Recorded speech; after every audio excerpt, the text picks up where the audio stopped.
Tonight, he attempts to join boxing's most elite as he challenges for the heavyweight crown. In March of 2003, Jones ventured up to the heavyweight division in what he dubbed a one-off event for the fans.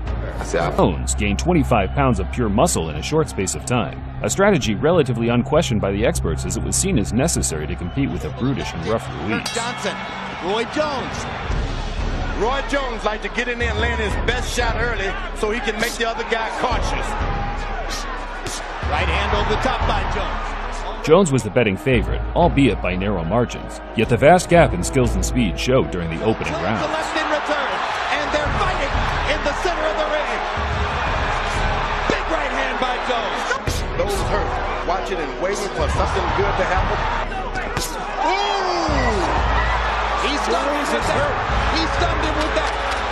Ruiz walked into a right hand, and it shook him. Jones rocked the champ with a rapid-fire right at the end of the fourth.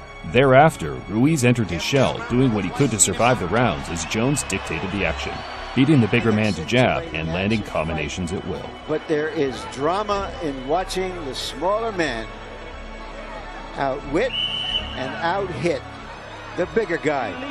The new WBA heavyweight champion of the world. After such a beautiful display, the fans wanted Jones versus... Says Tarver's whole career is about trying to be like me. Despite both men being age 34 at the time, Tarver didn't turn professional until he was in his 30s and looked the fresher for it during the course of the fight. That could make a difference. Look at Tarver banging away with the left hand and landing them again, this time coming around the guard. Jones looked a shadow of his former self, allowing Tarver to boss him around the ring and open up flurries on the ropes.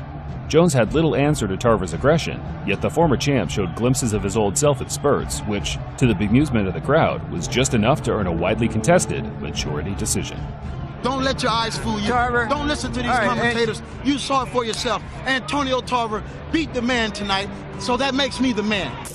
Even with the win secured on the resume, Roy's status as the pound-for-pound king of all weights started to dwindle, with many fans now hailing the rising star Floyd Mayweather Jr. as the flag-bearer of boxing.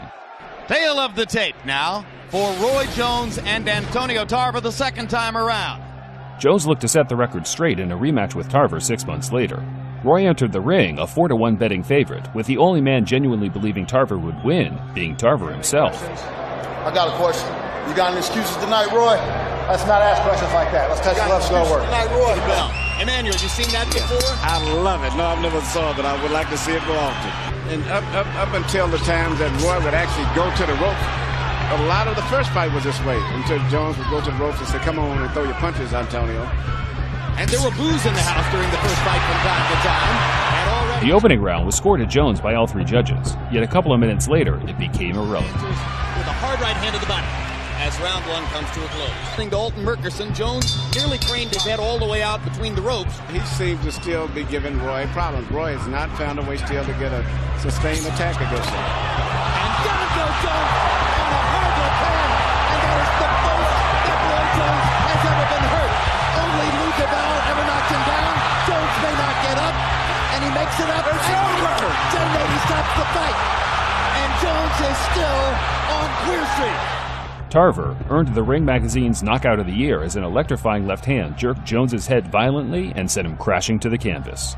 In doing so, he took not only Jones' belts, but his fighting spirit and self-confidence as well.